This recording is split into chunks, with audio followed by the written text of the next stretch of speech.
اللہ تبارک و تعالی اپنے بندوں کے حق میں رحمت والے فیصلے کرتا ہے، درگزر والا معاملہ فرماتا ہے۔ جگہ جگہ قرآن مجید میں اللہ تعالیٰ نے اپنے بندوں پر رحمت کرنے کا ذکر فرمایا۔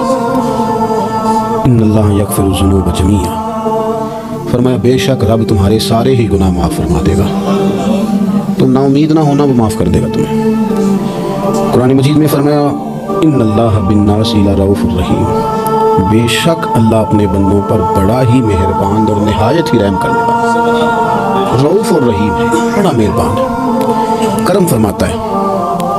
اللہ تعالیٰ اپنے بندوں سے بڑا جلد راضی ہو جاتا ہے، وہ اپنے بندوں کو بہت زیادہ مشقت میں نہیں ڈالتا، وہ اپنے بندوں سے اپنی نعمتوں کا بدلہ نہیں چاہتا، بہت سخت مشقت والی عبادتیں نعمتوں کے بدلے نہیں چاہتا، وہ بڑی جلدی رحم فرماتا ہے۔ ماں پیار کرتی ہے اپنے بچے سے، لیکن وہ ناراض بھی ہو جاتی ہے بعض چیزوں میں، بعض معاملات اس کا دل بھی دکھاتے ہیں، بعض جگہ وہ رو کے یہ بھی کہتی ہے کہ تو نے میری محبت کا کوئی نتیجہ نہیں مجھے دیا، میری ساری کمائی تو نے ضائع کر دی۔ والد بہت ساری جگہوں پہ ناراض ہوتا ہے، شکوہ کرتا ہے، کہتا ہے میری بیماریوں کی، پریشانیوں کی، بڑھاپے کی، کمزوریوں کا سبب بیٹے تو ہی بن گیا، یہ ساری تکلیفیں تو ٹھیک ہو جائے تو میری شاید عمر بھی بڑھ جائے، صحت بھی ٹھیک ہو جائے، میں زیادہ دیر جوان رہ سکوں۔ ناراض ہوتے ہیں ماں باپ، اسی طرح ماں باپ راضی بھی ہو جاتے ہیں، وہ بڑی جلدی راضی ہو جاتے ہیں۔ میں اکثر کہتا ہوں کہ والد کو راضی کرنے میں 5-7 منٹ لگ جاتے ہیں، اماں تو 1.5-2 منٹ میں راضی ہو جاتی ہیں، ابا جی کو 5-7 منٹ لگتے ہیں، کئی دفعہ کہنا پڑتا ہے، کوئی دلائل دینے پڑتے ہیں، لیکن والدہ کے لیے تو کچھ بھی نہیں، آپ نیرا جا کے پیروں میں بیٹھ ہی جائیں، کچھ بھی نہ کریں، آپ پورا روئے نہ، رونے والا منہ ہی بن جائے، تو اماں تو نرم ہی نرم ہے، جس وقت جو مرضی آپ کرا لیں ہو گیا۔ اللہ تبارک و تعالیٰ بلا مثال و بلا تشبیہ سمجھانے کے لیے عرض کرتا ہوں، اللہ بھی بعض معاملات میں اپنے بندوں سے ناراض ہو جاتا ہے، وہ کہتا ہے میں تکبر کرنے والوں کو پسند نہیں کرتا، وہ کہتا ہے فسادی پسند نہیں ہے، وہ فرماتا ہے کہ راہوں میں کجی کرنے والے پسند نہیں ہیں، وہ فرماتا ہے کہ بدعہدیاں کرو گے تو میں صبح قیامت تم سے سوالات کروں گا۔ اللہ تبارک و تعالیٰ بہت ساری چیزوں کو ناپسند کرتا ہے، ناراض ہو جاتا ہے، بلکہ نبی پاک صلی اللہ تعالیٰ علیہ وسلم نے فرمایا تم بات کرتے کرتے کرتے کرتے کوئی ایسا جملہ بول دیتے ہو کہ رب اتنا ناراض ہوتا ہے تمہیں پتہ بھی نہیں ہوتا، تمہارے لیے جہنم کا فیصلہ کر دیتا ہے۔ اس لیے پہلے تولو پھر بولو، خود اپنے لفظوں کی تو تم پہرے داری کرو نا کہ میں کیا کہہ رہا ہوں، کوئی ایسا جملہ، کوئی ایسی بات وارث شاہ مان کری نہ وارثاندہ، کوئی ایسی بات نہ تمہاری زبان سے نکلے۔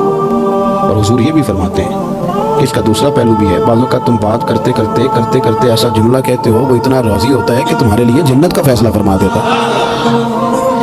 مسلمان کو اب یہ حکم ہے، اس ساری گفتگو کا نتیجہ یہ ہے کہ وہ اپنے جذبات پر، خیالات پر، نگاہوں پر، زبان پر، کانوں پر تھوڑی توجہ دے، بے لگام نہ بنے، بے ترتیب نہ بنے، جو طبیعت میں آئے کر نہ گزرے، تھوڑا سا نہ سوچے سمجھے اور تھوڑا سنبھل کے چلے، کبھی ان کاموں کی طرف نہ جائے جن سے رب ناراض ہو جاتا ہے، ان کاموں کی طرف بڑھے جن سے اللہ راضی ہوتا ہے۔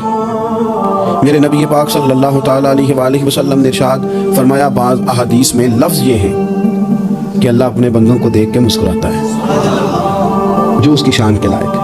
جس ترتیب سے ہم مسکراتے ہیں، جس ترتیب سے ہم روتے ہیں، جس ترتیب سے ہم کسی بات کا اظہار تشکر کرتے ہیں، خدا ان باتوں سے پاک ہے۔ بہت ساری حدیثوں میں آیا کہ وہ مسکراتا ہے، تو کیا مطلب ہے مسکرانے کا؟ تو علماء تفسیر نے لکھا مسکرانے کا مطلب یہ ہے کہ وہ بڑا ہی راضی ہوتا ہے اپنے بندے سے، بڑا راضی ہوتا ہے، یہ مطلب ہے۔ ایک تو مسکرانے کا مطلب یہ ہے کہ وہ بڑا راضی ہو گیا، بڑا راضی ہو گیا، وہ مسکرا دیا اپنے بندے پہ۔ اور ایک اس کا معنی خود نبی پاک صلی اللہ تعالیٰ علیہ وسلم نے بیان فرمایا، مسند امام احمد بن حنبل میں حدیث ہے، حضور سید عالم علیہ السلام سے صحابہ نے پوچھا یا رسول اللہ شہید تو بڑے لوگ ہوتے ہیں، شہیدوں میں افضل کون ہے؟ تو اللہ کے حبیب علیہ السلام فرمانے لگے وہ والا بندہ جو ڈٹ گیا تھا کافروں کے مقابلے میں، وہ ہلا نہیں، پوری طرح ڈٹ کے جو لڑا وہ شہداء میں افضل ہے۔ حضور فرماتے ہیں وہ جنت کے بالا خانوں میں سیر کرے گا اور رب اسے دیکھ کے مسکرائے گا، رب اسے دیکھ کے مسکرائے گا، اللہ تعالیٰ مسکراتا ہے اسے دیکھ کے۔ اور اگلے جملے میں حضور نے وضاحت کر دی، فرمایا جب رب دنیا میں کسی پر مسکراتا ہے نا تو اس کا معنی یہ ہے کہ قیامت میں پھر اللہ اسے حساب کوئی نہیں لے گا۔ جس پر اللہ دنیا میں مسکرا دیا اس سے کوئی حساب، تو وہ کام ڈھونڈنے چاہیے نا جس سے اللہ مسکرائے۔ ویسے کبھی ہم ایسا کرتے ہیں کہ نہیں کہ کسی کو راضی کیا جائے؟ یہ کام ہم کرتے ہیں کہ ہماری کمپنی کا جو سربراہ ہے وہ ہم سے راضی رہے، جس ادارے میں ہم پڑھاتے ہیں اس ادارے کا بڑا ہم سے راضی رہے، یہ کرتے ہیں ہم، اس کے لیے کچھ نہ کچھ ہیلے بہانے ہم کرتے ہیں، برادری، قبیلہ، علاقہ، بستی، لوگ کسی طریقے سے ہمارے ساتھ مطمئن رہیں، کرتے ہیں نا یہ سارے کام۔ اس میں تھوڑی مشکل بھی ہمیں آتی ہے، لیکن کرتے ہیں، کیا کریں، گھر میں بھی کئی دفعہ ایسا ماحول بنانا پڑتا ہے۔ چلیں ایک اور میٹھی مثال دیتے ہیں, زیادہ سمجھ میں آئے گی. چھوٹا بچہ خوش رہے, آپ اس کے لیے محنت نہیں کرتے؟ وہ چھوٹا ہے, اس کو خوش کرنا فرض ہے ابا پہ, لیکن وہ کہتا ہے کہ میں نے موٹر سائیکل لینا ہے. چھوٹا ہے, چلا ہی نہیں پائے گا, تو ابا پھر اسے راضی کرتا ہے, کہتا ہے بیٹے چھوٹا سائیکل لے لے, چل میں تجھے اڑانے والا جہاز لے دیتا ہوں. مقصود کیا ہے کہ اس کو ناراض نہیں کرنا, یہ روئے نہ, اس کا دل نہ ٹوٹے. ہو یارو سنو نا میں کیا کہہ رہا ہوں. اگر چھوٹے بچے کے لیے وہ چیزیں ڈھونڈتے ہو, میرے ابا جی نا اپنے نواسے کے لیے کھلونا لے کے آئے, تو بچہ بڑا ہی کھیلا, تو ابا جی کہنے لگے لو پیسے پورے ہو گئے میرے. بچے کو پسند بڑا ہے نا, پیسے پورے کر چھڑے نہیں, دیکھو نا جی کتنا اس کو راضی ہوا ہے. تو انسان کیا کرتا ہے کہ کوشش کرتا ہے, چھوٹا بچہ بھی ناراض نہ ہو تو وہ چیزیں وہ ڈھونڈتا ہے کہ اس کو کیا پسند ہے, چاکلیٹ لے جاؤں, فلاں چیز لے جاؤں, آئس کریم لے جاؤں. تو ایک بچے کے لیے, گھر کے لیے, سربراہ کے لیے اتنی محنت کرتے ہو, تو وہ کام بھی ہمیں ڈھونڈ کے تلاش کرنے چاہیے نا, جسے رب راضی ہوتا ہے, اللہ راضی ہوتا ہے. بتاؤں وہ کون کون سے کام ہیں؟ نبی کریم صلی اللہ تعالیٰ علیہ وسلم نے ارشاد فرمایا, 3 لوگ ہیں جنہیں دیکھ کے رب مسکراتا ہے. یا رسول اللہ صلی اللہ علیہ وسلم وہ کون کون سے؟ تو محبوب فرمانے لگے, ایک وہ بندہ ساری مخلوق سوئی ہے, آدھی رات ہے, رات کا پچھلا پہر ہے, اس نے اٹھ کے وضو کر لیا, مصلی پہ کھڑا ہو گیا خدا کی یاد میں. فرمایا اسے دیکھ کے رب مسکراتا ہے جو اس کی شان کے لائق ہے. مسکراتا ہے اللہ. یہ تو سونے کا ٹائم تھا, یہ تو گہری نیند آنے کا وقت تھا, رات کا پچھلا پہر. رات پوے تے بے درداں نو نیند پیاری آوے, درد منداں نو یاد سجن دی سوتیاں بھی آن جگاوے. اور ساون کی کالی راتوں میں جب بوندا باندی ہوتی ہے, وہ راتوں کو اٹھ اٹھ روتے ہیں جب خلقت ساری سوتی ہے, اللہ مسکراتا ہے. اور سننا میرے بھائی, میرے نبی پاک صلی اللہ تعالیٰ علیہ وسلم فرماتے ہیں, جب مسلمان نماز کے لیے صفے بناتے ہیں نا, ترتیب لگ رہی ہوتی ہے, اب اللہ کی بارگاہ میں کھڑے ہوں گے, قیام کریں گے, رکوع کریں گے, سجود کریں گے. فرمایا جب مومن صفے بناتے ہیں تو رب دیکھ کے مسکراتا ہے, مسکراتا ہے. کمال ہو گیا عروج بندگی کا, جب بندے کو دیکھ کے رب مسکرائے. خدا بندے سے خود پوچھے بتا تیری رضا کیا ہے, مسکراتا ہے. اور میرے نبی پاک علیہ السلام فرماتے ہیں, جب مجاہد جہاد کے لیے صفے سیدھی کرتے, آج تو یہ رب کے نام پہ مرنے ہی ہوگا, یہ صفوں میں کھڑے ہوں گے, ترتیب سے لڑیں گے, ترتیب سے گلا کاٹیں گے کافروں کا, یا شہادت لیں گے. فرمایا جب جہاد کے لوگ صفے بناتے ہیں تو رب انہیں دیکھ کے مسکراتا ہے. کتنے نصیبوں والا وہ بندہ ہے جسے دیکھ کے مسکرا دیا. اور یار کبھی تیرا بیٹا تیرے سامنے مسکرائے نا چھوٹا, تو تیرا دل باغ باغ ہو جاتا ہے. تیری ماں بیمار کسی ایک دن صحیح طرح ہنس پڑے تو طبیعت خوش ہو جاتی. مجھے بتاؤ نا, جس کا رب بھی اسے دیکھ کے ہنس پڑے, جو اس کی شان کے لائق ہے. کیا اس بندے کے نصیبے ہیں, کیا اس کے مقدر ہیں. آپ اس مقام پر اپنے آپ کو لائیں. اب دیکھیں نا, یہ حدیث ہم نے سن لی, اب ہم نے نا اس طرح صفے نہیں بنانے جس طرح ساری دنیا. اب ذرا صفے بھی شوق سے بنائیں گے, آپ ذرا تھوڑا سا شوق پیدا کریں گے. بھئی یہ تو میں وہ کام کرنے لگا ہوں جسے دیکھ کے رب مسکراتا ہے. نبی پاک صلی اللہ علیہ وسلم نے فرمایا, جب کوئی بندہ توبہ کرتا ہے نا, ہم توبہ کا رٹا لگاتے ہیں, یا اللہ میری توبہ, یا اللہ. اور توبہ کا تو مطلب یہ ہے کہ پچھلے گناہوں سے پکی توبہ, آج کے بعد یہ غلطی نہ کرنے کا پکا وعدہ.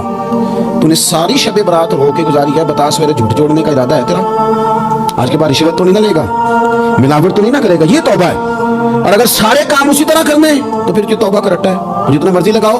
حضرت علی بن ربیعہ رضی اللہ تعالیٰ عنہ فرماتے ہیں, میں مولا علی کے ساتھ تھا, مقام حرہ کی طرف جا رہے تھے. حضرت علی نے ہاتھ اٹھا کے دعا مانگی ہماری تعلیم کے لیے, ورنہ حضرت علی ہم صحابہ کو محفوظ عن الخطا تو مانتے ہیں نا.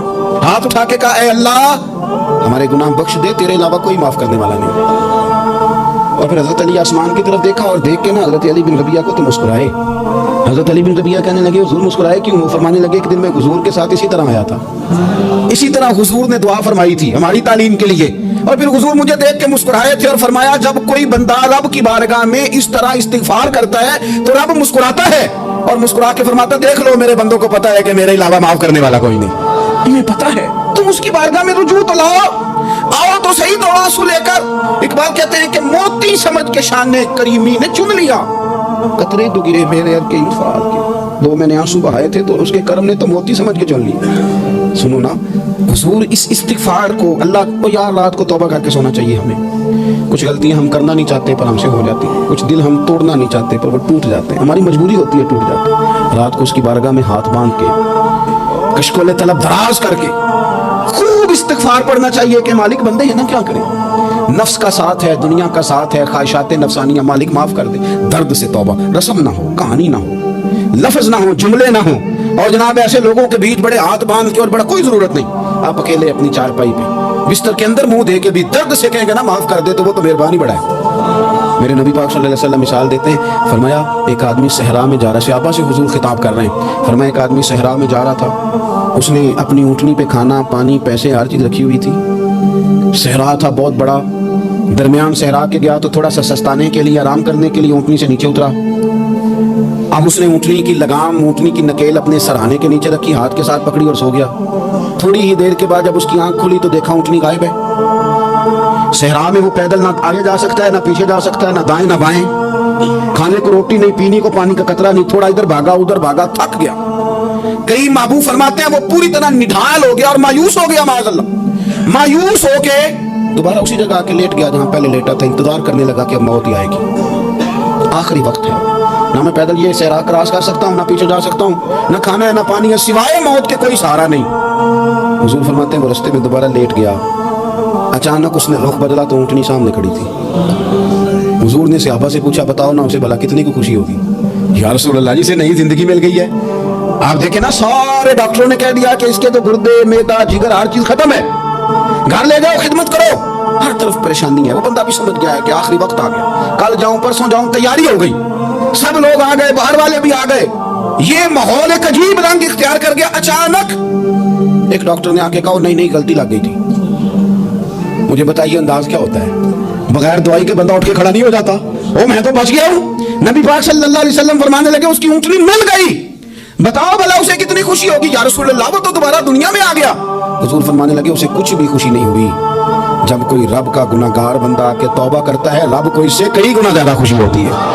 میرا بندہ آ گیا، میرا بندہ آ گیا، میرے گھر آ گیا، اس نے آنسو بہائے ہیں، اس نے کہا اللہ میں تیرا ہی ہوں، تیرا ہی رزق کھاتا ہوں، تیری ہی زمین پہ رہتا ہوں، تیرے نام سے میری سانسیں چلتی ہیں۔ وہ آ گیا، فرمایا اس اونٹنی والے سے زیادہ رب کو خوشی ہوتی ہے جب گناہگار آ کے توبہ کرتا ہے۔ گناہگاروں کے آنسو اس کی بارگاہ میں بڑے مقبول ہیں، لیکن ہم رسم ادا کرتے ہیں، توبہ نہیں کرتے، ہم اپنے آپ کے ساتھ دھوکہ کرتے ہیں، جھوٹ بولتے ہیں۔ ہم بندہ کوئی ناراض ہو جائے تو ہمیں کوئی نیند آتی، اس کے گھر چلے جاتے ہیں۔ ہم اپنے سارے رشتوں کو تعلقات کو مینٹین کر کے رکھنے کے عادی ہیں، ہمیں پتہ ہے کہ وہاں میں نہیں جا سکا تو بیٹا بھیجتا ہوں، فلاں شادی پہ میں نہیں جا سکا تو بھتیجا بھیجتا ہوں، بھائی بھیجتا ہوں، ہر تعلق کا ہم نے خیال رکھا کوئی روٹ نہ جائے۔ لیکن کمال ہے نا، یہ نہیں سوچا کہ اگر رب روٹ گیا تو جب وہ روٹ جائے نا تو سارے رشتے بھی بندے کے پاس موجود ہوں تو کوئی کرامت نہیں ہوتا، پھر کروڑوں روپیہ جیب میں ہوں تو ڈاکٹروں کی دوائیاں اثر نہیں کرتی۔ وہ روٹ جائے تو پھر انسان اس طرح سے پھسلتا ہے کہ بڑے بڑے اس کے پاس دروازے ہوتے ہیں پر کسی جگہ اس کا ہاتھ نہیں لگتا۔ خدا را خیال کریں، دنیا روٹتی ہے تو روٹ جائے، رب رسول ناراض نہ ہونے پائے، اس کا خیال کریں۔ حضور فرماتے ہیں وہ مسکراتا ہے، اسے خوشی ہوتی ہے جب کوئی اس کا بندہ اس کی طرف رجوع کرتا ہے۔ میرے عزیزوں، رسول پاک صلی اللہ تعالیٰ علیہ وسلم نے ان لوگوں کے تذکرے کیے جنہیں دیکھ کے رب مسکراتا ہے۔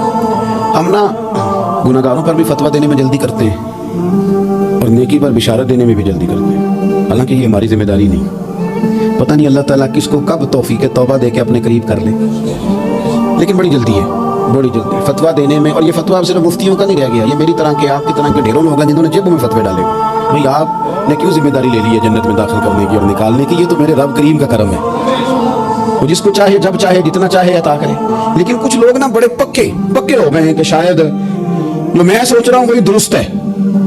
کبھی کبھی کچھ چیزیں عجیب بھی ہوتی ہیں، لہذا خدا کی رحمت پر بھروسہ کر کے بات کرنی چاہیے، اپنی مرضی کے فتوے نہیں داغنے چاہیے۔ وہ دیکھو جی فلانا بندہ یوں کر رہا ہے، آپ کو پتہ ہی نہیں پوری بات کا، آپ کو علم ہی نہیں پوری بات کا۔ حضرت بہاءاللہ نقشبند بخاری رحمۃ اللہ علیہ فرماتے ہیں میں حج کرنے گیا تو وہاں میں نے ایک آدمی کو کروڑوں کا کاروبار کرتے دیکھا تو میرے دل میں خیال ہے یہاں بھی اللہ اللہ کرنی چاہیے تھی، دنیا داری کر رہا ہے۔ لیکن فرماتے ہیں حج سے فارغ ہوئے تو میں نے دیکھا وہی بندہ سارا کچھ رب کی بارگاہ میں خیرات کر رہا ہے، اور سینکڑوں غریب حاجی ہیں جن کو پورے پورے خرچے دے رہا ہے۔ تو میں نے وہی اپنی سوچ سے توبہ کی کہ میں کہاں تھا، بڑی جلدی کھڑے نہ ہو جائیں۔ حضرت حسن بصری رحمۃ اللہ تعالیٰ علیہ ارشاد فرماتے ہیں کہ میں دریا کے کنارے گیا تو وہاں میں نے ایک شخص کو دیکھا، وہ اپنی ایک خاتون کی گود میں سر رکھ کے بیٹھا اور قریب ایک بوتل بھی پڑی ہے۔ میرے دل میں معاذ اللہ خیال آیا کہ دیکھو کس انداز میں ایک عورت کے ساتھ یہ ہے اور پاس بوتل بھی پڑی ہے، جانے شراب ہے۔ کہتے میں سوچ ہی رہا تھا کہ اچانک کی کشتی آ رہی تھی دریا میں، وہ ہچ کو لے کھائے، کشتی میں 4-5 لوگ تھے، وہ دریا میں ڈوبنے لگے۔ وہ آدمی تیزی سے اٹھا، دریا میں چھلانگ لگائی، پہلے ایک کو نکالا، پھر دوسرا نکالا، پھر تیسرا نکالا، ایک بندہ رہ گیا۔ کہنے لگا حضور مجھے تو آپ نے گناہگار سمجھا، میں تو بڑے غلط انداز میں یہاں بیٹھا ہوں، آپ نے جو سوچا چلیں گے چوتھا بندہ آپ نکالنا ہے۔